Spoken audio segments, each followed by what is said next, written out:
Dear students, welcome to the course MET 202 Engineering Thermodynamics. In this class, I am starting the first module and these are the topics given in the first module.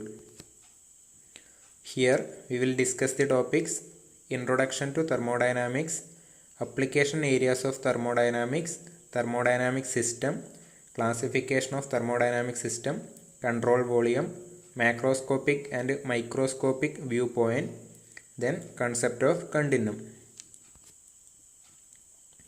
First one, Introduction to Thermodynamics. Thermodynamics inde definitions ആദ്യം നോക്കാം. Thermodynamics is the branch of science which deals with energy transfer and its effect on state of a system. അടുത്തത്, Thermodynamics is the branch of science which deals with a relationship among heat, work and properties of system which are in equilibrium. തെർമോഡൈനാമിക്സിൻ്റെ രണ്ട് definitions ആണ് ഇപ്പം പറഞ്ഞിരിക്കുന്നത്.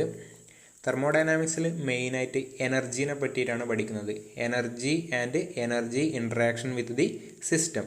ഒരു സിസ്റ്റത്തിലോട്ട് energy transfer ചെയ്യുന്ന സമയത്ത് ആ സിസ്റ്റത്തിന് ഉണ്ടാകുന്ന പ്രോപ്പർട്ടീസിനുണ്ടാകുന്ന ചേഞ്ചസ്, അതാണ് തെർമോഡൈനാമിക്സിൽ പഠിക്കുന്നത്.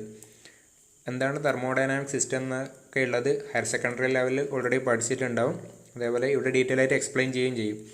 ഇവിടെ ഒരു സിമ്പിളായിട്ടുള്ളൊരു തെർമോഡൈനാമിക് സിസ്റ്റം കാണിച്ചിട്ടുണ്ട്. ഒരു hot gas inside A cylinder fitted with piston. Okay, ഇതൊരു തെർമോഡൈനാമിക് സിസ്റ്റമാണ്. ഇതിലോട്ട് ഹീറ്റ് ട്രാൻസ്ഫർ ചെയ്യുന്ന സമയത്ത് അല്ലെങ്കിൽ ഒരു വർക്ക് ട്രാൻസ്ഫർ ചെയ്യുന്ന സമയത്ത് ഈ സിസ്റ്റത്തിന് എന്തൊക്കെ ചേഞ്ചാണ് സംഭവിക്കുന്നത്, അതൊക്കെയാണ് തെർമോഡൈനാമിക്സിൽ ബേസിക്കായിട്ട് പഠിക്കുന്നത്. മെയിനായിട്ട് നമുക്ക് തെർമോഡൈനാമിക്സിന് എങ്ങനെ പറയാം, it is A branch which deals with the study of energy and energy interaction with the system. എവിടെയൊക്കെ എനർജി ഇൻട്രാക്ഷൻ വരുന്നുണ്ടോ അല്ലെങ്കിൽ എനർജി കൺവേർഷൻ വരുന്നുണ്ടോ അവിടെയൊക്കെ ബേസിക്കായിട്ട് വരുന്നത് തെർമോഡൈനാമിക്സിൻ്റെ പ്രിൻസിപ്പിൾ ആൻഡ് ലോസ് ആണ്. ഓക്കെ, തെർമോഡൈനാമിക്സിൻ്റെ വേറൊരു ഡെഫിനേഷൻ നോക്കാം. Thermodynamics is the science of energy, entropy and equilibrium.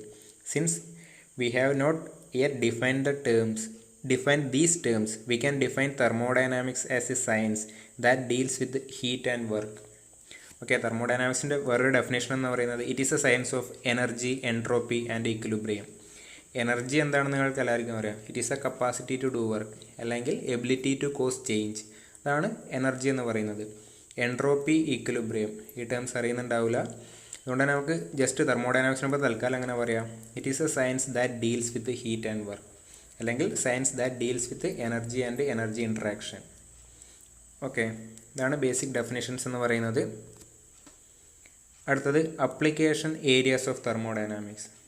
The laws, principles and concept of thermodynamics are important and indispensable tool in the innovation, design, development and improvement of engineering processes, equipments and devices which deals with effective utilization of energy.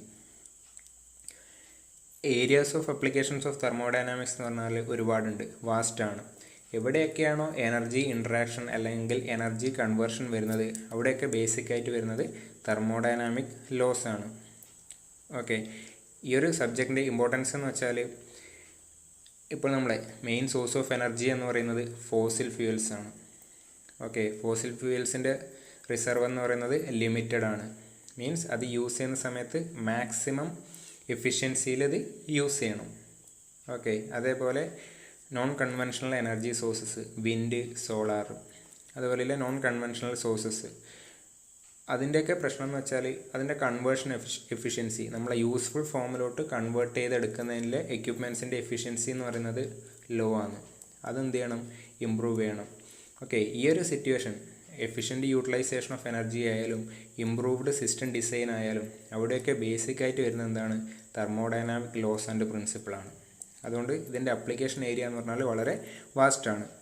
Some selected areas of applications of engineering thermodynamics are automobile engines, turbines, compressor, pumps, combustion system, heating, ventilation and air conditioning system, cryogenic system, fuel cells, fossil and nuclear fuel power station, propulsion system for aircraft and rocket, biomedical applications.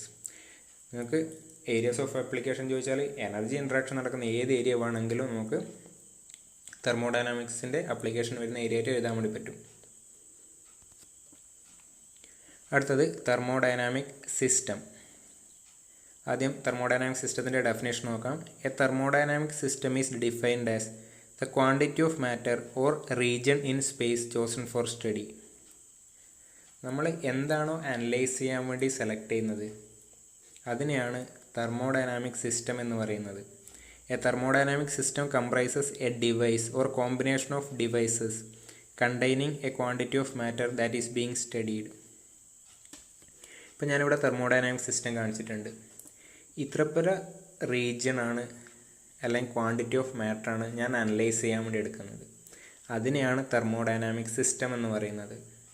അല്ലെങ്കിൽ ഏതെങ്കിലും ഒരു device, ഇപ്പോൾ ഞാൻ ഒരു engine analyse ചെയ്യുന്നു, അല്ലെങ്കിൽ ഒരു compressor, ഒരു പമ്പ് അനലൈസ് ചെയ്യുന്നു, ആ സെലക്ട് ചെയ്തിരിക്കുന്ന ആ ഒരു ഡിവൈസ് അത്, അല്ലെങ്കിൽ കോമ്പിനേഷൻ ഓഫ് ഡിവൈസസ്, ഒന്നിൽ കൂടുതൽ ഡിവൈസസ് ഉണ്ടെങ്കിൽ അതിനെയാണ് തെർമോഡൈനാമിക് സിസ്റ്റം എന്ന് പറയുന്നത്. നമ്മൾ സെലക്ട് ചെയ്യുന്ന ഡിവൈസസിൽ മാറ്റർ എൻ്റർ ചെയ്യുന്നുണ്ടാവും, ലീവ് ചെയ്യുന്നുണ്ടാവും, അല്ലെങ്കിൽ അതിൽ ട്രാപ്പ് ചെയ്ത മാറ്റർ ഉണ്ടാവും. ഓക്കെ, അതിനാണ് തെർമോഡൈനാമിക് സിസ്റ്റം. ഇവിടെ ഇപ്പോൾ നോസിൽ, ഇതൊരു ഞാൻ കൺസിഡർ ചെയ്യുന്ന ഒരു തെർമോഡൈനാമിക് സിസ്റ്റമാണ്. ഇതിലൂടെ നോസിലൂടെ എന്തുണ്ടാവും, ഫ്ലൂയിഡ് എൻ്റർ ചെയ്യുന്നുണ്ടാവും, ഫ്ലൂയിഡ് ലീവ് ചെയ്യുന്നുണ്ടാവും. ഓക്കെ, ആ സമയത്ത് ഇവിടെ ഉണ്ടാകുന്ന ചേഞ്ചസ് ആണ് ഞാൻ പഠിക്കുന്നത്. ഓക്കെ, തെർമോഡൈനാമിക് സിസ്റ്റത്തിൻ്റെ ഡെഫിനേഷൻ എന്ന് പറയുന്നത് quantity of matter or region in space. ഒന്നിക്കൽ ക്വാണ്ടിറ്റി ഓഫ് മാറ്റർ അല്ലെങ്കിൽ റീജിയൺ ഇൻ സ്പേസ്. അതെന്താണ്, സ്റ്റഡി ചെയ്യാൻ വേണ്ടിയിട്ട്, അനലൈസ് ചെയ്യാൻ വേണ്ടിയിട്ട് എടുക്കുന്നത്. ഓക്കെ, ഈ സിസ്റ്റം എന്ന് പറയുന്നത് ഞാൻ ഡിഫൈൻ ചെയ്യുന്നതാണ്. എനിക്ക് എങ്ങനെ വേണമെങ്കിലും ഡിഫൈൻ ചെയ്യാൻ വേണ്ടി പറ്റും, ഏത് റീജിയൻ വേണമെങ്കിലും ഡിഫൈൻ ചെയ്യാൻ വേണ്ടി പറ്റും. ഓക്കെ, ബേസിക്കലായിട്ട് അനലൈസ് ചെയ്യാൻ വേണ്ടി എടുക്കുന്ന ആ ഒരു റീജിയൻ അല്ലെങ്കിൽ ക്വാണ്ടിറ്റി ഓഫ് മാറ്റർ, അതിനെയാണ് തെർമോഡൈനാമിക് സിസ്റ്റം എന്ന് പറയുന്നത്. വേറൊരു സിസ്റ്റം ഇവിടെ കാണിച്ചിട്ടുണ്ട്, hot gas in a cylinder fitted with piston. ഇതെന്താണ്, ഒരു തെർമോഡൈനാമിക് സിസ്റ്റമാണ്. കാരണം ഞാൻ ഈ ഹോട്ട് ഗ്യാസ് ഇതിനെയാണ് ഞാൻ അനലൈസ് ചെയ്യുന്നത്. അന്നേരം ഇതാണ് എൻ്റെ തെർമോഡൈനാമിക് സിസ്റ്റം എന്ന് പറയുന്നത്. The mass or region outside the system is called surroundings. അതിന് പുറത്തുള്ളത് എന്തിനേയും സറൗണ്ടിങ്സ് എന്ന് പറയും. ഓക്കെ, ഇതാണ് എൻ്റെ സിസ്റ്റം എങ്കിൽ അതിന് പുറത്തുള്ളത് എന്താണ്, ഫുള്ളായിട്ട് സറൗണ്ടിങ്സ് ആണ്.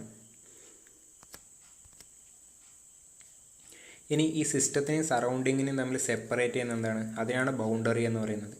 The real or imaginary surface that separates the system from the surroundings is called boundary. Boundary is the contact surface shared by both system and surroundings. Okay, ഇതാണ് സിസ്റ്റം ബൗണ്ടറി എന്ന് പറയുന്നത്. നമ്മുടെ സിസ്റ്റത്തിനെയും സറൗണ്ടിങ്ങിനെയും സെപ്പറേറ്റ് ചെയ്യുന്നതാണ് system boundary. Boundary എന്ന് വെച്ചാൽ സിസ്റ്റവും സറൗണ്ടിങ്ങും ഷെയർ ചെയ്യുന്ന common surface, common contact surface ആണ് ബൗണ്ടറി എന്ന് പറയുന്നത്. ഓക്കെ, ബൗണ്ടറിയിലെ തിക്നെസ് 0 തിക്നെസ് ആണ്. മീൻസ് ബൗണ്ടറിയിൽ എന്തില്ല, മാസ് കണ്ടെയ്ൻ ചെയ്യുന്നില്ല. 0 തിക്നെസ് ആയതുകൊണ്ട് അവിടെ മാസ് കണ്ടെയ്ൻ ചെയ്യുന്നില്ല. Boundary can be fixed or movable. നമ്മുടെ സിസ്റ്റത്തിൻ്റെ ബൗണ്ടറി എന്ന് പറയുന്നത് ഫിക്സഡ് ആവാം അല്ലെങ്കിൽ മൂവബിൾ ആവാം. ഇവിടെ ഒരു ഗ്യാസ്, ഒരു സിലിണ്ടറിൻ്റെ പിസ്റ്റൺ ഉണ്ട്, സിലിണ്ടറിൻ്റെ ഉള്ളിൽ ഗ്യാസ് ഉണ്ട്, ഒരു പിസ്റ്റൺ ഉണ്ട്. ഇത് സെക്ഷണൽ വ്യൂ ആണ്. ഇവിടെ ഗ്യാസ് ഉണ്ട്. ഇവിടെ ഈ ഒരു സൈഡായാലും ഈ ഒരു സൈഡായാലും അത് ഫിക്സഡ് ബൗണ്ടറിയാണ്. പക്ഷേ ഇതെന്താണ്, മൂവബിൾ ബൗണ്ടറിയാണ്. എന്തുകൊണ്ടാണ് അതിനെ മൂവബിൾ ബൗണ്ടറി എന്ന് പറയുന്നത്? ഞാൻ ഈ ഗ്യാസിനെ ഹീറ്റ് ചെയ്യുന്നു. ഇതിനെ ഹീറ്റ് ചെയ്യുന്ന സമയത്ത് ഗ്യാസ് എന്ത് ചെയ്യും, എക്സ്പാൻഡ് ചെയ്യും, അല്ലെങ്കിൽ അതിൻ്റെ വോളിയം ഇൻക്രീസ് ചെയ്യും. ആ സമയത്ത് ഈ സിലിണ്ടർ വാൾസ് ഫിക്സഡ് ബൗണ്ടറിയാണ്, അതിനൊന്നും സംഭവിക്കില്ല. ഈ ഇതാണ് പിസ്റ്റൺ, അതെന്ത് ചെയ്യും, ഗ്യാസ് എക്സ്പാൻഡ് ചെയ്യുന്നതിനനുസരിച്ചിട്ട് അത് മുകളിലോട്ട് പോകും. ആ സമയത്ത് ബൗണ്ടറിക്ക് ഇവിടെ ചേഞ്ച് വന്നു. ഇവിടെ ഉണ്ടായിരുന്ന ബൗണ്ടറി ഈ ഒരു ലൊക്കേഷനിലെത്തി. മീൻസ് ഇതെന്താണ്, ഒരു മൂവിങ് ബൗണ്ടറിയാണ്. ഓക്കെ, സിസ്റ്റത്തിൻ്റെ ബൗണ്ടറി എന്ന് പറയുന്നത് എപ്പോഴും ഫിക്സഡ് ആയിരിക്കണം എന്നില്ല, അത് മൂവബിൾ ബൗണ്ടറിയും ആവാം. A system and it surroundings together comprise universe. സിസ്റ്റത്തിനെയും സറൗണ്ടിങ്സിനെയും, സിസ്റ്റം പ്ലസ് സറൗണ്ടിങ്സ്, അതിനെ പറയുന്നതാണ് യൂണിവേഴ്സ്. അടുത്തത് adiabatic wall and diathermic wall. 2 type walls. എന്താണ് നമ്മുടെ difference? The wall or boundary which do not allow heat transfer to takes place across them are called adiabatic wall. Adiabatic wall എന്ന് വെച്ചാൽ അത് heat transfer allow ചെയ്യൂല, ഹീറ്റിനെ കടത്തിവിടാത്ത വാളിനെയാണ് adiabatic wall എന്ന് പറയുന്നത്. Diathermic വാൾ എന്താണ്? The wall that allow heat interaction across them are called diathermic wall. Diathermic വാളിലൂടെ എന്ത് ചെയ്യും, heat interaction ഉണ്ടാവും, അല്ലെങ്കിൽ ഹീറ്റ് കടന്നു പോകുന്നുണ്ടാവും ഡയാതെർമിക് വാളിലൂടെ. ഇതാണ് അഡിയാബാറ്റിക് വാളും ഡയാതെർമിക് വാളും തമ്മിലെ ഡിഫറൻസ്. അടുത്തത് classification of thermodynamic system. Okay, thermodynamic സിസ്റ്റത്തിനെ മെയിനായിട്ട് മൂന്നായിട്ടാണ് ക്ലാസിഫൈ ചെയ്തിരിക്കുന്നത്: open system, closed system and isolated system. ആദ്യം ക്ലോസ്ഡ് സിസ്റ്റം, അല്ലെങ്കിൽ അതിനെ പറയുന്ന വേറൊരു പേരാണ് control mass. In a closed system, there is no mass transfer across the system boundary, but energy in the form of heat and work can cross the boundary, and volume of closed system does not have to be fixed. Closed system അല്ലെങ്കിൽ control mass, അതിലെന്തുണ്ടാവില്ല, mass transfer ഉണ്ടാവില്ല. System ബൗണ്ടറിക്ക് across ആയിട്ട് mass transfer ഉണ്ടാവില്ല. അല്ലെങ്കിൽ ഞാൻ consider ചെയ്യുന്ന system closed system ആണെങ്കിൽ അതിൻ്റെ mass fixed ആയിരിക്കും. അതിലോട്ട് ക്വാണ്ടിറ്റി ഓഫ് മാറ്റർ എൻറ്ററും ചെയ്യൂല, ലീവും ചെയ്യൂല. പക്ഷെ ആരുണ്ടാവും, എനർജി ഇൻട്രാക്ഷൻ ഉണ്ടാവും. Okay, in a closed system there is no mass transfer across the system boundary. ഇപ്പം ഇതാണ് ഞാൻ എടുത്തിരിക്കുന്ന closed system. Gas heated in a cylinder fitted with a piston, അതാണ് എക്സാമ്പിളായിട്ട് കൊടുത്തിരിക്കുന്നത്. ഓക്കെ, ഇതാണ് സിലിണ്ടർ, ഫിക്സഡ് ബൗണ്ടറിയാണ്, ഇത് പിസ്റ്റൺ. ഓക്കെ, ഇവിടെ മൂവബിൾ ബൗണ്ടറി വരും. ഇതിൻ്റെ ഉള്ളിൽ ഇവിടെ ഹോട്ട് ഗ്യാസ് ആണ്. ഈ സിസ്റ്റത്തിലോട്ട് ഇനി എന്ത് ചെയ്യുന്നില്ല, മാസ് എൻ്റർ ചെയ്യുന്നില്ല. ഓക്കെ, മാസ് എൻ്റർ ചെയ്യില്ല, മാസ് ലീവിങ്ങും ഇല്ല. മീൻസ് ഇതിൻ്റെ മാസ് കോൺസ്റ്റൻ്റ് ആണ്. പക്ഷെ എന്ത് ചെയ്യുക, എനർജി ഇൻട്രാക്ഷൻ ഉണ്ടാവുക. ഇതിലോട്ട് ഇതിനെ ഹീറ്റ് ചെയ്യുക. ഓക്കെ, ഇതിനെ ഹീറ്റ് ചെയ്യുന്ന സമയത്ത് എന്തായി, അവിടെ എനർജി ഇൻട്രാക്ഷൻ ഉണ്ടായി. ഹീറ്റ് ചെയ്യുന്ന സമയത്ത് ഇത് എക്സ്പാൻഡ് ചെയ്തിട്ട് പിസ്റ്റൺ ഇത് കണക്കിന് മുകളിലോട്ട് പോവുക. ആ സമയത്ത് എന്ത് ചെയ്യും, അവിടെ വർക്ക് കിട്ടും. എനർജി ഇൻട്രാക്ഷൻ ഉണ്ട് in the form of heat and work, പക്ഷേ മാസ് ട്രാൻസ്ഫർ ഇല്ല. അത്തരം സിസ്റ്റത്തിനെ പറയുന്ന പേരാണ് ക്ലോസ്ഡ് സിസ്റ്റം. അതിനെ പറയുന്ന വേറൊരു പേര് കൺട്രോൾ മാസ്. ക്ലോസ്ഡ് സിസ്റ്റത്തിൻ്റെ മാസ് എന്തായിരിക്കും, കോൺസ്റ്റൻ്റ് ആയിരിക്കും. എക്സാമ്പിൾ ഇവിടെ പറഞ്ഞു കഴിഞ്ഞാൽ gas heated in a cylinder fitted with a piston. പിന്നെ ഇവിടെ പറഞ്ഞാൽ വേറെ സെൻറ്റൻസ് എന്ന് പറയുന്നത് volume of closed system do not have to be fixed. ഇവിടെ മാസ് ഫിക്സഡ് ആണ്, വോളിയം എന്താവണമെന്നില്ല, ഫിക്സ് ആവണമെന്നില്ല. അപ്പം ഈ ഒരു കേസ് ഇവിടെ ഗ്യാസ് ഉണ്ട്, മാസ് 2 കിലോഗ്രാം 1 മീറ്റർ ക്യൂബ് വോളിയത്തിലുണ്ട്. ഇതിനെ ഹീറ്റ് ചെയ്യുന്ന സമയത്ത് ഇവിടെ മാസ് എൻട്രി അല്ലെങ്കിൽ ലീവിങ് ഇല്ല. മാസ് ഇവിടെ ഇല്ലാതെ ഫിക്സഡ് ആണ്. പക്ഷേ എന്ത് ചെയ്തു, ഹീറ്റ് ചെയ്യുന്ന സമയത്ത് ഈ ഒരു പിസ്റ്റൺ മൂവ് ചെയ്യുന്നതുകൊണ്ട് അതിൻ്റെ വോളിയത്തിന് ചേഞ്ച് വന്നു. പക്ഷേ മാസ് സെയിം തന്നെയാണ്, വോളിയത്തിന് വേരിയേഷൻ വന്നു. ഓക്കെ, അതാണ് ഈ സെൻറ്റൻസിൻ്റെ മീനിങ്. അടുത്തത് ഓപ്പൺ സിസ്റ്റം അല്ലെങ്കിൽ control volume. In an open system both energy and mass transfer occurs across the boundary of the system. System ബൗണ്ടറിയിലോട്ട് അല്ലെങ്കിൽ നമ്മൾ കൺസിഡർ ചെയ്യുന്ന സിസ്റ്റത്തിലോട്ട് മാസ് എൻ്റർ ചെയ്യുന്നുണ്ട്, മാസ് ലീവ് ചെയ്യുന്നുണ്ട്. അതേപോലെ എനർജി എൻ്റർ ചെയ്യുന്നുണ്ട്, എനർജി ലീവ് ചെയ്യുന്നുണ്ട്. അത്തരം സിസ്റ്റം എന്താണ്, ഓപ്പൺ സിസ്റ്റമാണ്. Both mass and energy crosses the boundary of the system. നമ്മൾ കൺസിഡർ ചെയ്യുന്ന majority of the engineering ഡിവൈസസും open system ആയിരിക്കും. ടർബൈൻ, കംപ്രസർ, നോസിൽ, എൻജിൻ ഏത് വേണം എടുത്താലും എന്തായിരിക്കും, ഓപ്പൺ സിസ്റ്റമാണ്. അവിടെ എന്ത് വരുന്നുണ്ട്, മാസ് വരുന്നുണ്ട്, എനർജി എൻ്റർ ചെയ്യുന്നുണ്ട്, മാസ് ലീവ് ചെയ്യുന്നുണ്ട്, എനർജിയും ലീവ് ചെയ്യുന്നുണ്ട്. എക്സാമ്പിളായിട്ട് ഇവിടെ ഒരു എൻജിൻ, ഓട്ടോമൊബൈൽ എൻജിൻ കാണിച്ചിട്ടുണ്ട്. അതിലോട്ട് മാസ്, എയർ, ഇതാണ് ഞാൻ കൺസിഡർ ചെയ്യുന്ന സിസ്റ്റം എന്ന് പറയുന്നത്. സിസ്റ്റം ബൗണ്ടറി ഇവിടെ കാണിച്ചിട്ടുണ്ട്, ഡാഷ്ഡായിട്ട് കാണിച്ചിരിക്കുന്നത് സിസ്റ്റം ബൗണ്ടറിയാണ്. ആ സിസ്റ്റത്തിലോട്ട് ആര് വരുന്നുണ്ട്, എയർ വരുന്നുണ്ട്, ഫ്യൂവൽ വരുന്നുണ്ട്, മാസ് എൻ്റർ ചെയ്തു സിസ്റ്റത്തിലോട്ട്. അതേപോലെ ബേൺ ചെയ്യുന്ന സമയത്ത് പവർ പ്രൊഡ്യൂസ് ചെയ്യുന്നുണ്ട്, റോട്ടറി ഔട്ട്പുട്ട് അല്ലെങ്കിൽ ഷാഫ്റ്റ് വർക്ക് ഇവിടെ പ്രൊഡ്യൂസ് ചെയ്യുന്നുണ്ട്. ഓക്കെ, അത് നമുക്ക് പുറത്തോട്ട് എടുക്കാൻ വേണ്ടി പറ്റും. എന്ത് ചെയ്തു, വർക്ക് ഇൻട്രാക്ഷൻ അല്ലെങ്കിൽ എനർജി ഇൻട്രാക്ഷൻ അവിടെ വന്നു ബിറ്റ്വീൻ സിസ്റ്റം ആൻഡ് സറൗണ്ടിങ്സ്. അതേപോലെ burned product, exhaust gas leave ചെയ്ത് പോകുന്നുണ്ട്. ഓക്കെ, ഇവിടെ എന്ത് ചെയ്തു, നമ്മൾ സിസ്റ്റം ബൗണ്ടറി ആരൊക്കെ ക്രോസ് ചെയ്തു, മാസ് ക്രോസ് ചെയ്തു, അതേപോലെ എനർജിയും ക്രോസ് ചെയ്തു. ഇതൊരു ഓപ്പൺ സിസ്റ്റമാണ്. An open system is often called control volume if it is properly selected region in space. Open സിസ്റ്റത്തിന് പറയുന്ന പേരെന്താണ്, കൺട്രോൾ വോളിയം. ഓക്കെ, ഒരു സ്പേസിൽ ഫിക്സഡ് ആയിട്ടുള്ള ഒരു വോളിയത്തിനാണ് ഞാൻ സിസ്റ്റമായി സെലക്ട് ചെയ്യുന്നതെങ്കിൽ അതിനെന്തും കൂടെ പറയും, കൺട്രോൾ വോളിയം എന്നും കൂടെ പറയും. കൺട്രോൾ വോളിയം കുറച്ചും കൂടി ഡീറ്റെയിൽ ആയിട്ട് എക്സ്പ്ലെയിൻ ചെയ്യും. അടുത്തത് isolated system. The isolated system is one in which there is no interaction between system and surroundings. സിസ്റ്റവും സറൗണ്ടിങ്ങും തമ്മിൽ ഒരു ഇൻട്രാക്ഷനും ഇല്ലാത്ത സിസ്റ്റമാണ് ഐസൊലേറ്റഡ് സിസ്റ്റം എന്ന് പറയുന്നത്. അല്ലെങ്കിൽ നമ്മളെ സിസ്റ്റത്തിന് ആരും ഇൻഫ്ലുവൻസ് ചെയ്യില്ല, സറൗണ്ടിങ് ഇൻഫ്ലുവൻസ് ചെയ്യൂല. It is of fixed mass and energy and there is no mass or energy transfer across the system boundary. ഇതൊരു ഐസൊലേറ്റഡ് സിസ്റ്റം ആണെങ്കിൽ ആ സിസ്റ്റവും സറൗണ്ടിങ്ങും തമ്മിൽ ഒരു ഇൻട്രാക്ഷനും ഇല്ല. മീൻസ് സിസ്റ്റത്തിൽ നിന്ന് സറൗണ്ടിങ്ങിലോട്ടോ സറൗണ്ടിങ്ങിൽ നിന്ന് സിസ്റ്റത്തിലോട്ടോ മാസ് ട്രാൻസ്ഫറും ഇല്ല, എനർജി ട്രാൻസ്ഫറും ഇല്ല. അത്തരം സിസ്റ്റത്തിനാണ് ഐസൊലേറ്റഡ് സിസ്റ്റം എന്ന് പറയുന്നത്. ഇതിന് നോർമലി എക്സാമ്പിളായിട്ട് പറയുന്ന തെർമോസ് ഫ്ലാസ്ക് പറയലുണ്ട്.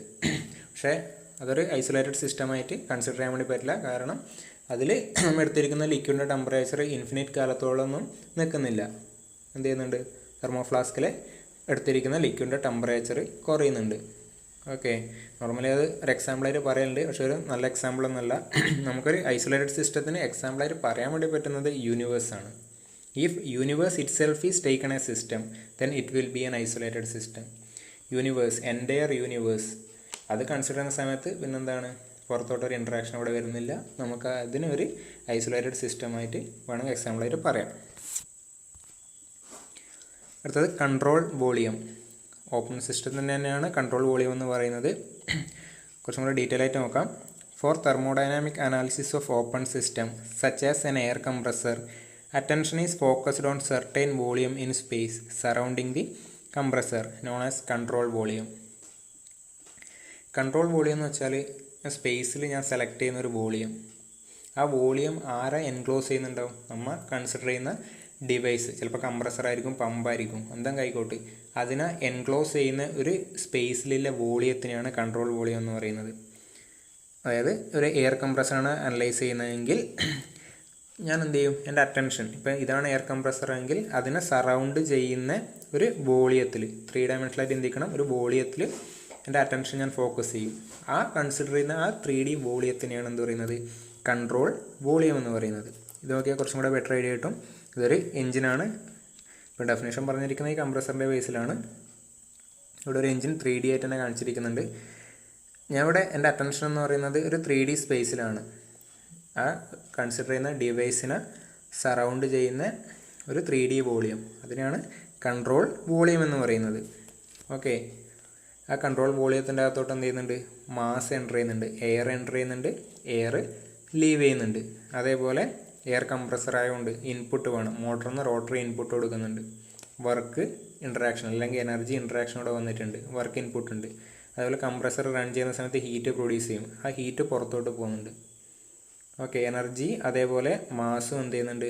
ആ കൺട്രോൾ വോളിയത്തിനകത്ത് എൻ്റർ ചെയ്യുന്നുണ്ട്. Control volume is bounded by a surface called control surface. ആ കൺട്രോൾ വോളിയം ഉണ്ടാക്കുന്ന ആ ഒരു സർഫസിനെയാണ് കൺട്രോൾ സർഫസ് എന്ന് പറയുന്നത്.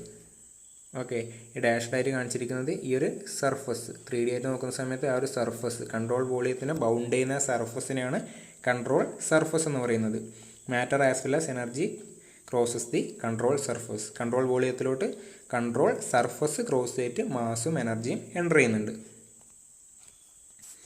In general, any arbitrary region in space can be selected as control volume. There are no concrete rules for selection of control volume, but proper choice certainly makes the analysis much easier. നമുക്ക് control വോളിയമായിട്ട് ഏതൊരു ഡിവൈസിനെ നമുക്ക് analyse ചെയ്യുന്നുണ്ടെങ്കിൽ നമുക്ക് ഇഷ്ടം പോലെ control volume, okay, arbitrary ആയിട്ട് നമുക്ക് select ചെയ്യാൻ വേണ്ടി പറ്റും സ്പേസിലുള്ളൊരു വോളിയം. പക്ഷേ അതിന് പർട്ടിക്കുലർ റൂൾസ് ഒന്നുമില്ല. കൺട്രോൾ വോളിയം ഇന്ന പോലെ സെലക്ട് ചെയ്യണം, ഇന്ന പോലെ സെലക്ട് ചെയ്യണമെന്ന റൂൾസ് ഒന്നുമില്ല. പക്ഷേ എന്താണ്, സെലക്ട് ചെയ്യുന്ന സമയത്ത് അനാലിസിസ് ഈസി ആവുന്ന രീതിയിൽ പ്രോപ്പറായിട്ട് വേണം കൺട്രോൾ വോളിയം സെലക്ട് ചെയ്യാൻ വേണ്ടിയിട്ട്. In most of the cases control volume does not involve any moving boundaries. നമ്മൾ അനാലിസിസിൽ പ്രാക്ടിക്കലി അനാലിസിസ് നോക്കുന്ന സമയത്ത് എന്താണ്, കൺട്രോൾ വോളിയത്തിൽ ഒരിക്കലും അതിൻ്റെ ബൗണ്ടറി എന്ന് പറയുന്നത് മൂവിങ് ബൗണ്ടറി നമ്മൾ സെലക്ട് ചെയ്യാറില്ല. മൂവിങ് ബൗണ്ടറി സെലക്ട് ചെയ്യുന്ന കേസസ് ഒക്കെ ഉണ്ട്, പക്ഷേ മെജോറിറ്റി എന്താണ്, കൺട്രോൾ വോളിയത്തിൻ്റെ അതിൻ്റെ ബൗണ്ടിങ് സർഫസ് എന്ന് പറയുന്നത് ഫിക്സഡ് ആയിട്ടായിരിക്കും എപ്പോഴും വെച്ചിട്ടുണ്ടാവുക. അടുത്തത് macroscopic and microscopic view point. A system can be studied from macroscopic or microscopic point of view. നമ്മളൊരു തെർമോഡൈനാമിക് സിസ്റ്റം അനലൈസ് ചെയ്യാൻ വേണ്ടി 2 മെത്തേഡ് ഉണ്ട്. ഒന്ന് മാക്രോസ്കോപ്പിക് ആണ്, രണ്ടാമത്തത് മൈക്രോസ്കോപ്പിക് ആണ്. ഓക്കെ, ഇതിൽ ഏത് അനാലിസിസ് വഴി വേണമെങ്കിലും നമുക്ക് ഒരു തെർമോഡൈനാമിക് സിസ്റ്റത്തിനെ അനലൈസ് ചെയ്യാൻ വേണ്ടി പറ്റും. അത് തമ്മിലെ ഡിഫറൻസ് എന്താണെന്നാണ് പറയാൻ വേണ്ടി പോകുന്നത്. ആദ്യം macroscopic approach. The macroscopic approach to thermodynamics is concerned with the gross or overall behavior. This is sometimes called classical thermodynamics. In this approach, a certain quantity of matter is considered without taking into account the events occurring at a molecular level. Okay, ഞാനിവിടെ ഒരു system കാണിച്ചിട്ടുണ്ട്. ഒരു കണ്ടെയ്നറിൻ്റെ ഉള്ളിൽ ഗ്യാസാണ് എൻ്റെ system എന്ന് വെച്ചാൽ. ആ gas actually എന്താണ്, ഒരുപാട് ഗ്യാസ് മോളിക്യൂൾസ് അതിലുണ്ട്. നമുക്കതിനെ കാണാൻ വേണ്ടി പറ്റുന്നില്ല. ഒരു കണ്ടെയ്നറിൻ്റെ ഉള്ളിൽ ഗ്യാസ് ഉണ്ട്. ഓക്കെ, അതിലെന്താണ് ആക്ച്വലി ആ ഗ്യാസ് എന്ന് പറഞ്ഞാൽ ഒരുപാട് ഗ്യാസ് മോളിക്യൂൾസ് കൂടിയിട്ടാണ് അവിടെ ഉള്ളത്. ആ സിസ്റ്റത്തിന് എനിക്ക് എങ്ങനെ അനലൈസ് ചെയ്യാം? ഒന്നിക്കൽ അതിലുള്ള ഇൻഡിവിജ്വൽ ഗ്യാസ് മോളിക്യൂൾസിനെ പഠിച്ചിട്ട് ആ സിസ്റ്റത്തിനെ ഡിസ്ക്രൈബ് ചെയ്യുക, അല്ലെങ്കിൽ അതിൻ്റെ ക്യുമുലേറ്റീവ് എഫക്റ്റ് എടുക്കുക. മീൻസ് ആ ഇൻഡിവിജ്വൽ ഗ്യാസ് മോളിക്യൂൾസിനെ കൺസിഡർ ചെയ്യാണ്ട് ആ സിസ്റ്റത്തിന് ആ കണ്ടെയ്നറിൻ്റെ ഉള്ളിൽ ഗ്യാസ് എന്നുള്ളതിന് ഒറ്റൊരു സിസ്റ്റം, ഗ്രോസ് സിസ്റ്റം, അതിൻ്റെ ഓവറോൾ ബിഹേവിയർ കൺസിഡർ ചെയ്തെടുക്കുക. ഓക്കെ, അതാണ് രണ്ട് അപ്രോച്ച് എന്ന് പറയുന്നത്. അതിൽ മാക്രോസ്കോപ്പിക് അപ്രോച്ച് എന്ന് പറയുന്നത്, മാക്രോ മീൻസ് ബിഗ് അല്ലെങ്കിൽ ടോട്ടൽ, ആ ഒരു സിസ്റ്റത്തിന് ഗ്രോസ് ആയിട്ട് പഠിക്കുന്നതിനെയാണ് മാക്രോസ്കോപ്പിക് അപ്രോച്ച് എന്ന് പറയുന്നത്. മീൻസ് അതിൻ്റെ മോളിക്കുലാർ ലെവലിലോട്ട് പോകുന്നില്ല, ഇൻഡിവിജ്വൽ മോളിക്യൂൾസിൻ്റെ എഫക്റ്റ് ഒന്നും നോക്കുന്നില്ല, ആ സിസ്റ്റത്തിന് ആസ് എ ഹോൾ അങ്ങനെ പഠിക്കുന്നതാണ് മാക്രോസ്കോപ്പിക് അപ്രോച്ച് എന്ന് പറയുന്നത്. അല്ലെങ്കിൽ ക്ലാസിക്കൽ തെർമോഡൈനാമിക്സ്, ഇൻഡിവിജ്വൽ മോളിക്യൂൾസിനോട് പോകുന്നില്ല, ആസ് എ ഹോൾ ആയിരുന്നു പഠിക്കുന്നത്. ഓക്കെ, ഇപ്പം അതിൻ്റെ പ്രഷർ എന്ന് പറയുന്നത്, പ്രഷർ എക്സേർട്ട് ചെയ്യാനുള്ള കാരണം എന്തായിരിക്കും? ആ ഗ്യാസ് മോളിക്യൂൾസ് റാൻഡം മോഷനാണ്, കണ്ടിന്യൂസ് കൊളീഷനാണ്. അതിൻ്റെ മൊമെൻറ്റം ചേഞ്ച് ഉണ്ടാകുന്ന സമയത്ത്, മൊമെൻറ്റം ട്രാൻസ്ഫർ നടക്കുന്ന സമയത്താണ് അതിന് പ്രഷർ എക്സേർട്ട് ചെയ്യുന്നത്. ഓക്കെ, ആ പ്രഷർ ഒന്നിക്കൽ ആ ഇൻഡിവിജ്വൽ ഓരോ മോളിക്യൂൾസിൻ്റെ എഫക്റ്റ് എടുത്തിട്ട് എനിക്ക് പഠിക്കുക, അല്ലെങ്കിൽ എനിക്ക് എന്ത് ചെയ്യാൻ വേണ്ടി പറ്റും? ഇതിനെ ഓവറോളായിട്ട് അതിൻ്റെ പ്രഷർ എന്നുള്ള രീതിയിൽ എനിക്ക് മെഷർ ചെയ്തെടുക്കാൻ വേണ്ടി പറ്റും. എന്ത് ചെയ്താൽ മതി? ഇതിലോട്ടൊരു പ്രഷർ ഗേജ് അറ്റാച്ച് ചെയ്ത് കൊടുത്താൽ മതി. എന്ത് കിട്ടും? അതിൻ്റെ പ്രഷർ അതിൽ കാണിച്ചു തരും. അതെന്താണ്? മാക്രോസ്കോപ്പിക് അപ്രോച്ചാണ്. ഞാൻ മോളിക്യൂൾസിൻ്റെ ഇടയ്ക്കൊന്നും പോകുന്നില്ല, ഡയറക്റ്റായിട്ട് അതിനൊരു ഹോൾ സിസ്റ്റമായിട്ട് കൺസിഡർ ചെയ്തു ഒരു പ്രഷർ ഗേജ് അവിടെ അറ്റാച്ച് ചെയ്യുന്ന സമയത്ത് എനിക്ക് അതിൻ്റെ പ്രഷർ കിട്ടി. ഓക്കെ, അതാണ് മാക്രോസ്കോപ്പിക് അപ്രോച്ച് എന്ന് പറയുന്നത്. മോളിക്കുലാർ ലെവലിലോട്ട് പോകുന്നില്ല, സിസ്റ്റത്തിന് ആസ് എ ഹോൾ ആയിട്ട് കൺസിഡർ ചെയ്തിട്ട് അനലൈസ് ചെയ്യുന്നതാണ് മാക്രോസ്കോപ്പിക് അപ്രോച്ച്. അങ്ങനെയാണെങ്കിൽ മൈക്രോസ്കോപ്പിക് അപ്രോച്ച് എന്തായിരിക്കും? Micro means small. The microscopic approach to thermodynamics, known as statistical thermodynamics, is concerned directly with the structure of matter. In this approach, analysis is carried out by considering behavior of individual molecules of the matter. Microscopic approach എന്ന് വെച്ചാൽ individual molecular ലെവലിൽ അപ്രോച്ചാണ് microscopic approach എന്ന് പറയുന്നത്. Individual molecules, അതിൻ്റെ ഓരോ മോളിക്യൂൾസിനെയും effect പഠിച്ചിട്ട് സിസ്റ്റത്തിന് analyse ചെയ്യുന്നതാണ് മൈക്രോസ്കോപ്പിക് അപ്രോച്ച് എന്ന് പറയുന്നത്. ഇൻഡിവിജ്വൽ മോളിക്യൂൾസിൻ്റെ ലെവലിലോട്ട് പോകുന്ന സമയത്ത് അതിൻ്റെ പൊസിഷൻ, വെലോസിറ്റി, മൊമെൻറ്റം, എനർജി അതൊക്കെ സ്റ്റഡി ചെയ്ത് ആ സിസ്റ്റത്തിനെ ഡിസ്ക്രൈബ് ചെയ്യുന്നതാണ് മൈക്രോസ്കോപ്പിക് അപ്രോച്ച് എന്ന് പറയുന്നത്. മൈക്രോസ്കോപ്പിക് അപ്രോച്ചിലോട്ട് പോകണം എന്ത് വേണം? ആ മോളിക്യൂൾ, അത് ആ മാറ്ററിൻ്റെ സ്ട്രക്ചറിനെ പറ്റിയിട്ടുള്ള ഐഡിയ വേണം. ഓക്കെ, അടുത്തത് comparison between macroscopic and microscopic approach. First one, macroscopic. Attention is focused on certain quantity of matter without taking into account the events occurring at molecular level. Microscopic, matter constituting the system is considered to be comprise a large number of molecules. These molecules have different velocities and energy, and these parameters constantly changes with the time, and it is to be studied. Basic definition എന്നാണ് വരുന്നത്. Macroscopic approach എന്ന് വെച്ചാൽ ഒരു certain quantity of matter എടുത്തിട്ട് analyse ചെയ്യുന്നതാണ്. Microscopic എന്ന് വെച്ചാൽ molecular ലെവലിലോട്ട് പോയി. Second one, analysis is concerned with gross or overall behaviour of system. ഇവിടെ മൈക്രോസ്കോപ്പിക്കിൽ knowledge of the structure of the matter is essential in analysing the behaviour of the system. മാക്രോസ്കോപ്പിക്കിൽ എന്താണ്? Molecular structure അതിൻ്റെ ആവശ്യമില്ല. മൈക്രോസ്കോപ്പിക്കിലോട്ട് പോകുന്ന സമയത്ത് മാത്രമേ മോളിക്കുലാർ സ്ട്രക്ചർ അതിൻ്റെ ആവശ്യം വരുന്നുള്ളൂ. മാക്രോസ്കോപ്പിക്കിൽ a few properties are needed to describe the system. സിസ്റ്റത്തിനെ ഡിസ്ക്രൈബ് ചെയ്യാൻ വേണ്ടിയിട്ട് few properties, pressure, temperature, volume പോലെ ഫ്യൂ പ്രോപ്പർട്ടീസ് ആയതുകൊണ്ട് അതേപോലെ ഇക്വേഷൻസും കുറവായിരിക്കും. മൈക്രോസ്കോപ്പിക്കിലോട്ട് പോകുന്ന സമയത്ത് large number of variables are needed to describe the system. Fourth one, The properties like pressure, temperature, etc. need to describe the system can be easily measured and felt by our sense. Macroscopic approach ഒരു സിസ്റ്റത്തിന് define ചെയ്യാൻ ആവശ്യമായ അതിൻ്റെ pressure, temperature, volume അതായത് നമുക്ക് easy ആയിട്ട് measure ചെയ്യാൻ വേണ്ടി പറ്റും. പ്രഷർ മെഷർ ചെയ്യാൻ വേണ്ടി pressure gauges, temperature തെർമോമീറ്ററിലും thermocouples easy ആയിട്ട് നമുക്ക് മെഷർ ചെയ്യാനും വേണ്ടി പറ്റും. അത് നമുക്ക് സെൻസ് ചെയ്യാനും വേണ്ടി പറ്റും. ഓക്കെ, ടെമ്പറേച്ചർ ഹൈ ടെമ്പറേച്ചർ ആണോ ലോ ടെമ്പറേച്ചർ ആണോ നമുക്ക് സെൻസ് ചെയ്തെടുക്കാൻ വേണ്ടി പറ്റുന്നതാണ്. അതുപോലെ പ്രഷർ നമുക്ക് സെൻസ് ചെയ്യാം. മൈക്രോസ്കോപ്പിക്കിലോട്ട് വരുന്ന സമയത്ത് the properties like velocity, momentum and kinetic energy which describe the behaviour of molecules can neither be felt by our sense nor easily measured by instruments. ഈ മൈക്രോസ്കോപ്പിക് അനാലിസിസിൽ വരുന്നത് ഇൻഡിവിജ്വൽ പാർട്ടിക്കിൾസിൻ്റെ വെലോസിറ്റി, അതേപോലെ എനർജി, മൊമെൻറ്റം ഇതൊന്നും നമുക്ക് sense ചെയ്യാനും വേണ്ടി പറ്റില്ല, മെഷർ ചെയ്തെടുക്കാനും അതേപോലെ ബുദ്ധിമുട്ടാണ്.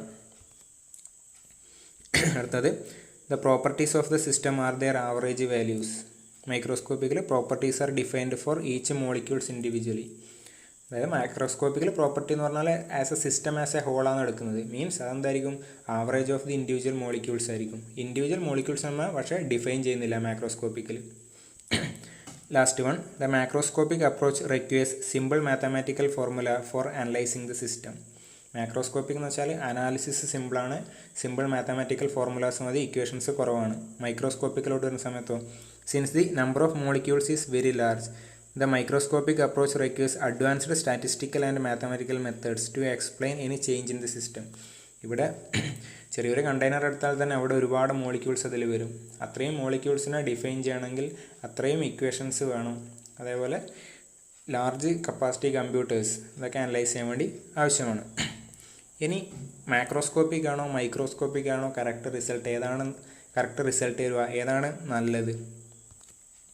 The relationship between macroscopic and microscopic point of view lies in the fact that the macroscopic properties are average properties of large number of microscopic characteristics.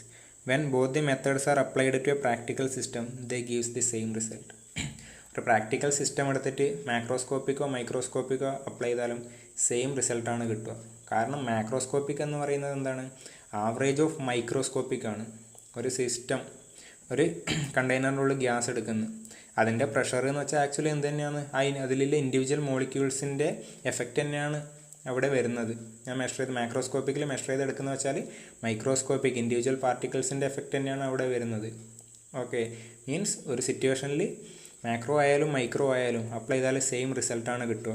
പക്ഷേ microscopic approach എന്ന് വെച്ചാൽ എന്തായിരിക്കും, the microscopic approach is complex and time consuming. The microscopic approach is more practical. The macroscopic approach is more practical and majority of thermodynamic analysis is made by it. Microscopic എന്ന് പറയുന്നത് time consuming ആണ്, complex ആണ്, അത്രയും effort അവിടെ വേണം. പക്ഷേ macroscopic എന്ന് വെച്ചാൽ ഈസിയാണ്, പ്രാക്ടിക്കലി യൂസ് ചെയ്യുന്നത് എന്താണ്, മാക്രോസ്കോപ്പിക് ആണ്. Engineering thermodynamic analysis is macroscopic and not microscopic. നമ്മുടെ thermodynamic analysis, engineering thermodynamic analysis എന്ന് പറയുന്നത് മാക്രോസ്കോപ്പിക് ആണ്, അല്ലെങ്കിൽ ക്ലാസിക്കൽ തെർമോഡൈനാമിക്സ് ആണ് ഇവിടെ പഠിക്കുന്നത്. അടുത്തത് concept of continuum. In macroscopic approach of thermodynamics the substance is considered to be continuous, whereas every matter actually comprises of large number of molecules with intermolecular spacing among them. For facilitating macroscopic approach, the concept of continuum is used, in which substance is treated free from any kind of discontinuity. നമ്മുടെ macroscopic approach അവിടെ ഇങ്ങോട്ട് പോകുന്നില്ല, molecular ലെവലിലോട്ട് പോകുന്നില്ല, system as A whole അതാണ് മാക്രോസ്കോപ്പിക്കിൽ analyse ചെയ്യുന്നത്, അല്ലെങ്കിൽ classical തെർമോഡൈനാമിക്സിലാണ് analyse ചെയ്യുന്നത്. പക്ഷേ ആക്ച്വലി ഇപ്പം ഒരു മാറ്റർ കൺസിഡർ ചെയ്യുന്ന സമയത്ത് matter is composed of molecules അല്ലേ, ഒരുപാട് മോളിക്യൂൾസ് കൂടിയിട്ടാണ് മാറ്റർ ഉണ്ടാകുന്നത്. ഇപ്പം ഗ്യാഷ്യസ് ഫേസ് എടുക്കുന്നുണ്ടെങ്കിൽ അതിലെന്താണ്, മോളിക്യൂൾസ് തമ്മിൽ ഇൻ്റർമോളിക്കുലർ ഫേസിംഗ് ഉണ്ട്. ലിക്വിഡ്സ് ആണെങ്കിൽ കുറച്ചും കൂടി ടൈറ്റ്ലി പാക്ക്ഡ് ആണ്, സോളിഡ്സ് ആണെങ്കിൽ വെരി ടൈറ്റ്ലി പാക്ക്ഡ് ആണ്. ഓക്കെ, പക്ഷെ നമ്മളെ മാക്രോസ്കോപ്പിക് അനാലിസിസിൽ ആ മോളിക്യൂൾസ് തമ്മിൽ അതിൻ്റെ ഇടയ്ക്കിലെ വോയിഡ്സ് ഉണ്ട്, അല്ല ഗ്യാപ്പ് ഉണ്ട്, അത് കൺസിഡർ ചെയ്യുന്നില്ല. പകരം യൂസ് ചെയ്യുന്ന കൺസെപ്റ്റ് എന്താണ്, കണ്ടിന്യൂം കൺസെപ്റ്റാണ്. കണ്ടിന്യൂം കൺസെപ്റ്റ് എന്ന് വെച്ചാൽ substance is treated free from any kind of discontinuity. Continuum അപ്രോച്ചിൽ ഈ മോളിക്യൂൾസ് തമ്മിൽ ഇടയ്ക്കിലെ ഗ്യാപ്സ് അല്ലെങ്കിൽ വോയിഡ്സ് കൺസിഡർ ചെയ്യുന്നില്ല. അതായത് matter is considered to be free from any kind of discontinuity. ആ ഒരു കൺസെപ്റ്റിനെയാണ് കണ്ടിന്യം അപ്രോച്ച് എന്ന് പറയുന്നത്. മോളിക്യൂൾസിൻ്റെ അടുത്ത് വോയിഡ്സ് ഇല്ല. ഓക്കെ.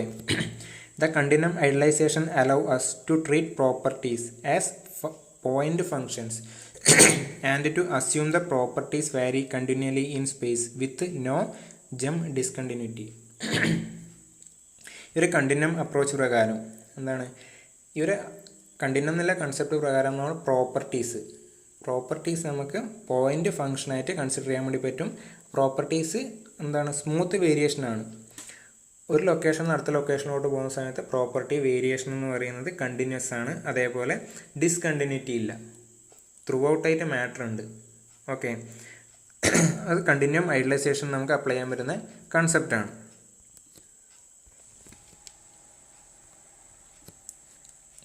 ഓക്കെ, ഇപ്പം കണ്ടിന്യൂം ഐഡിയലൈസേഷൻ, കണ്ടിന്യൂം എന്നുള്ള കൺസെപ്റ്റ് പറഞ്ഞു. നമ്മുടെ മാറ്റർ എന്ന് വെച്ചാൽ ത്രൂ ഔട്ടായിട്ട് കണ്ടിന്യൂസ് ആണ്, ഡിസ്കണ്ടിന്യൂറ്റി ഇല്ല എന്ന് അസ്യൂം ചെയ്യുന്നത്. ആക്ച്വലി മോളിക്യൂൾസിൻ്റെ ഇടയ്ക്ക് ഗ്യാപ്പ് ഉണ്ട്, ആ ഗ്യാപ്പ് ഇല്ല, ത്രൂ ഔട്ട് കണ്ടിന്യൂസ് ആയിട്ട് മാറ്റർ ഇല്ലെന്ന് കണ്ടിന്യൂം അപ്രോച്ചിൽ, കണ്ടിന്യൂം എന്ന് പറഞ്ഞ കൺസെപ്റ്റിൽ അങ്ങനെയാണ് പറയുന്നത്.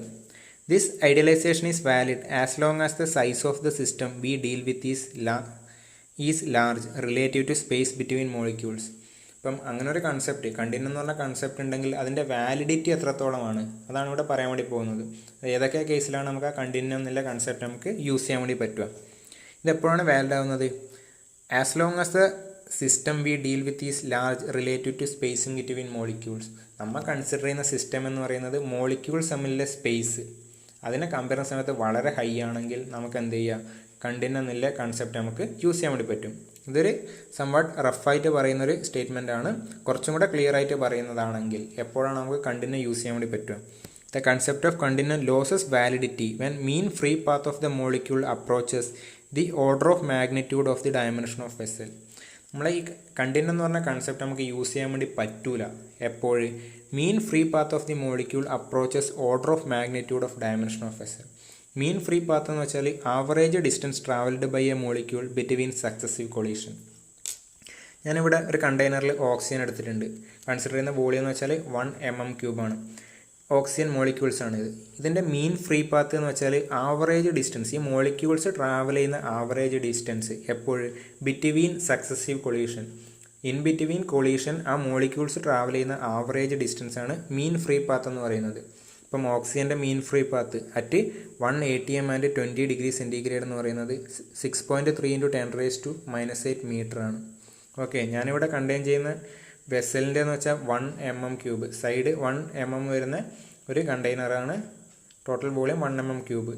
ഓക്കെ, ഈ ഒരു കേസിൽ എന്ന് വെച്ചാൽ ഈ മീൻ ഫ്രീ പാത്തിനെ കമ്പയർ ചെയ്യുന്ന സമയത്ത് അത്രയും ലോ വാല്യൂ ആണ്.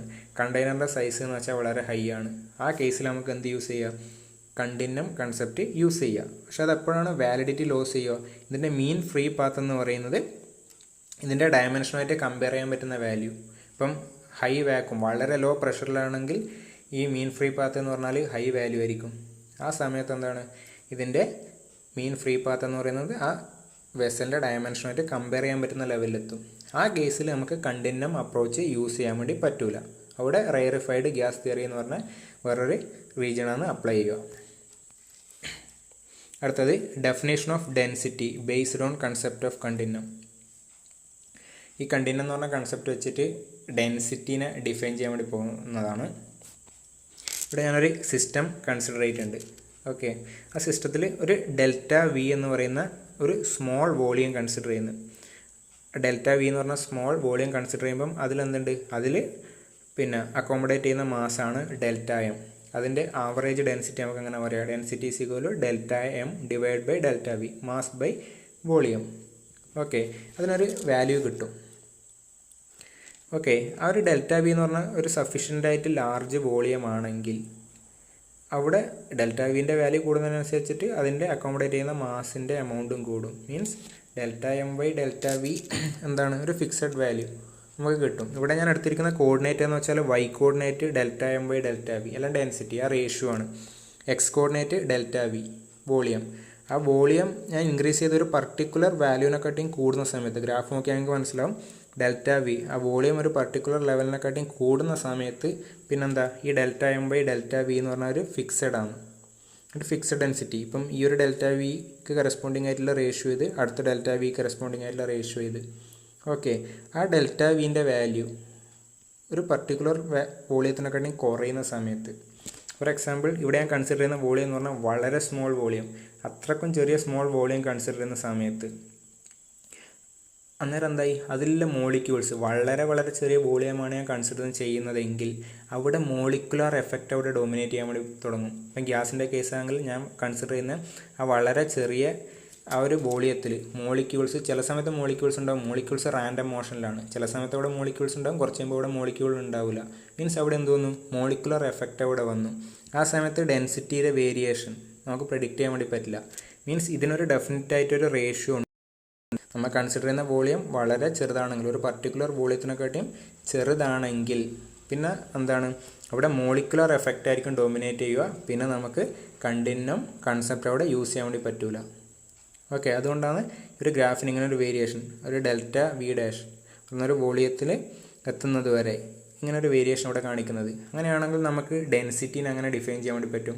ഒരു പർട്ടിക്കുലർ വോളിയത്തിൽ കുറവാണെങ്കിൽ ഇതിനൊരു ഡെഫിനറ്റ് വാല്യൂ നമുക്ക് കിട്ടുന്നില്ല, നമുക്ക് പറയാൻ വേണ്ടി പറ്റില്ല. അങ്ങനെയാണെങ്കിൽ ഡെൻസിറ്റീനെ അങ്ങനെ ഡിഫൈൻ ചെയ്യാൻ വേണ്ടി പറ്റും.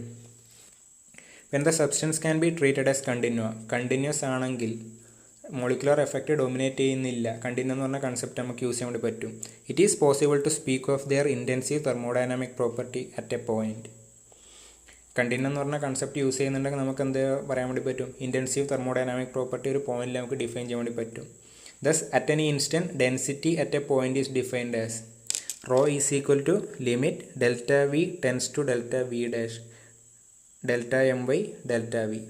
ഓക്കെ, ഒരു പർട്ടിക്കുലർ വോളിയത്തിന് ശേഷം, ഓക്കെ, അല്ലെങ്കിൽ ആ വോളിയത്തിന് അപ്രോച്ച് ചെയ്യുന്ന സമയത്ത്, അതാണ് ഡെൻസിറ്റീനെ ഡിഫൈൻ ചെയ്തിരിക്കുന്നത്. എന്നിട്ട് ഡെൽറ്റ വി എന്ന് വെച്ചാൽ എന്താണ്, smallest volume for which a definite value of this ratio exist. Okay, നേരത്തെ ഗ്രാഫ് പറഞ്ഞ കണക്കിന് വോളിയത്തിൻ്റെ ഡെൽറ്റ വി അതെത്തുന്ന സമയത്ത് മാത്രമേ ഈ ഒരു delta M by delta V ഒരു റേഷ്യോ എന്നൊരു ഡെഫിനിറ്റ് വാല്യൂ എക്സിസ്റ്റ് ചെയ്യുന്നുള്ളൂ. അതിൽ കുറഞ്ഞ വോളിയത്തിൽ എന്താ ഒരു ഡെഫിനിറ്റ് വാല്യൂ നമുക്കതിൽ പറയാൻ വേണ്ടി പറ്റൂല. അല്ലെങ്കിൽ നമുക്ക് എന്താ പറയുക, it is a smallest volume, delta V dash is the smallest volume for which matter can be considered as continuum approach അവിടെ നിന്നിട്ട് നമുക്ക് അപ്ലൈ ചെയ്യാൻ വേണ്ടി പറ്റുന്നില്ലൂ. അതേപോലെ പ്രഷറിനെ അങ്ങനെ ഡിഫൈൻ ചെയ്യാം. The pressure at any point in a fluid at rest is defined as continuum approach വെച്ചിട്ടാണ് P is equal to limit delta A tends to delta A dash delta F normal by delta A. Same concept തന്നെയാണ്. where delta A dash is the smallest area for which definite value of ratio exists. Delta F എന്ന് വെച്ചാൽ ആ small delta A എന്ന് പറയുന്ന ഏരിയയിൽ അതിന് നോർമലായിട്ട് act ചെയ്യുന്ന ഫോഴ്സാണ് ഡെൽറ്റ എഫ്. പ്രഷർ എന്ന് വെച്ചാൽ ഫോഴ്സ് ബൈ ഏരിയ. പക്ഷേ ഈ കൺസെപ്റ്റ് കണ്ടിന്യൂ എന്ന് പറഞ്ഞ കൺസെപ്റ്റ് എഴുതുന്ന സമയത്ത് ഒരു പർട്ടിക്കുലർ ഏരിയ, ഒരു മിനിമം ഏരിയ, അതിന് മുകളിൽ മാത്രമേ ഇതിനൊരു ഡെഫിനിറ്റ് റേഷ്യോ വരുന്നുള്ളൂ. അല്ലെങ്കിൽ ഡെൽറ്റ എ ഡാഷ് നമുക്ക് എന്ത് പറയാം, it is the smallest area for which matter can be considered as continuum.